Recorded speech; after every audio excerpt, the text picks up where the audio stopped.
End game में Tony और Steve की कहानी इतनी परफेक्ट एंड हुई थी कि उससे ज्यादा परफेक्ट एंडिंग शायद भगवान भी ना लिख पाते।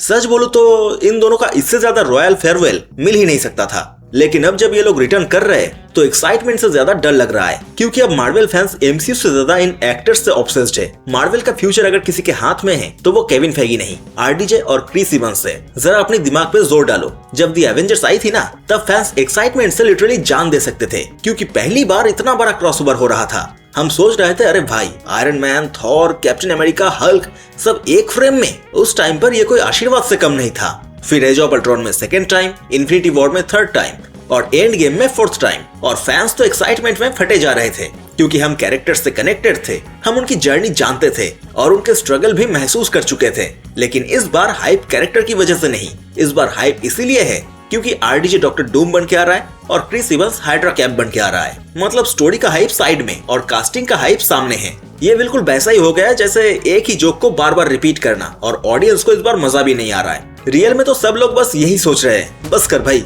अब थोड़ा शर्म भी कर ले। और मुझे 110% यकीन है कि तुम भी इसीलिए एक्साइटेड हो स्टोरी की वजह से नहीं, एक्टर्स की नए वेरिएंट्स की वजह से। सोचो अगर कल मार्वल अनाउंस कर दे आरडीजे रिटर्न नहीं कर रहा, भाई मैं लिख कर दे सकता हूँ 2 दिन में मार्वल की बची कुछ इज्जत OLX में बिक जाएगी। अब बात करते हैं असली रीजन की, मार्वल का मल्टीवर्स सागा। मल्टीवर्स में पोटेंशियल बहुत था, कैरेक्टर्स भी एक से बढ़कर एक थे। सेकंड जेन सुपर हीरोज की तो लाइन लगी थी, Doctor Strange, Spiderman, Antman, Black Panther, Wanda, Vision, Star Lord, Winter Soldier, Captain Marvel. नहीं ये नहीं, और कुछ पुराने कैरेक्टर्स भी जिंदा थे जैसे हल्क, थॉर एंड हॉकआई। और तो और कुछ नए कैरेक्टर्स भी आए थे, लेकिन वीक स्टोरी लाइन और फैंस से जीरो कनेक्शन। तो तुम ही बताओ वो लोग फैंस के बीच कैसे पॉपुलर होंगे। इटर्नल्स का एग्जांपल ही ले लो, जब आई थी तब सब लोग भूल ही गए थे कि ये मार्वल की मूवी है, लेकिन इतनी टट्टी कंटेंट के बाद इटर्नल्स को फैंस साइड से उठाकर ताज बना रहे हैं। इटर्नल्स के कैरेक्टर रिलेटेबल लगने लगे हैं। मार्वल इतना गिर गया है कि इटर्नल्स अच्छी लगने लगी है। वैसे सच कहो तो इटर्नल्स उतनी भी बुरी मूवी नहीं थी, और इसी कंडीशन की वजह से मार्वल को RDJ, Chris Evans, Russo brothers जैसे पुराने नाम पर डिपेंड होना पड़ रहा है, ताकि उनकी डूबती हुई टाइटैनिक को थोड़ा सा थर्मोकॉल मिल जाए। एक और रीजन है जो शायद एमसीयू खुद भूल चुका है, मार्वल की 90% से भी ज्यादा ऑडियंस मर्द है, पर वो लोग इंट्रोड्यूस करते गए फीमेल लीड्स, जैसे कि एमसीयू में लड़के पैदा होना ही बंद हो गया है।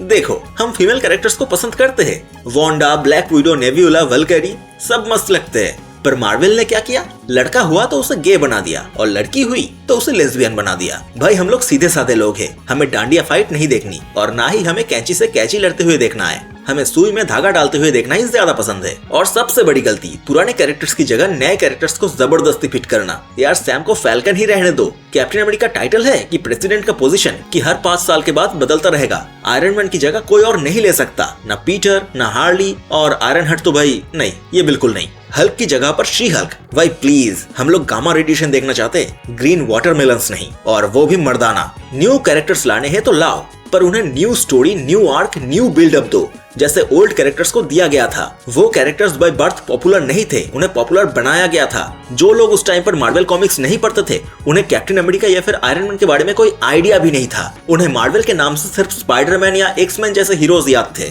लेकिन धीरे धीरे iron man, captain America, Thor, इनको पॉपुलर किया गया, इन्हें वक्त दिया गया, इनके कैरेक्टर को बिल्ड किया गया, लोग धीरे धीरे इनसे कनेक्ट हुए। और वैसे भी कोई एक्टर 20-25 साल से ज्यादा सुपर हीरो नहीं बन सकता, उन्हें एक परफेक्ट एंड देना पड़ेगा। उन्हें रिटायरमेंट चाहिए, क्योंकि ये रियल लाइफ है, यहाँ पर एजिंग प्रोसेस चलता है। ये कॉमिक्स नहीं है कि एक ही कैरेक्टर को एक जैसे सालों साल दिखाते रहो। और हम मूवीज में 100 साल के आयरन मैन को सूट पहनकर चिंगारी निकालते हुए नहीं देखना चाहते। बॉटम लाइन ये है कि एमसीयू की हाइप धीरे धीरे गिर रहा है, मेरे चैनल जैसे मतलब बढ़िया चल रहा है यार। अगर तुम्हें जानना है कि एमसीयू का विलेंस का इम्पैक्ट धीरे धीरे गिर क्यों रहा है तो ऊपर वाला वीडियो देखो, और अगर जानना है कि सुपर हीरोज अपने फ्री टाइम में क्या नोटी नोटी हरकतें करते हैं तो नीचे वाला वीडियो देखो। बस दिल पर पत्थर रख के क्लिक कर दो, अभी बात करते हैं।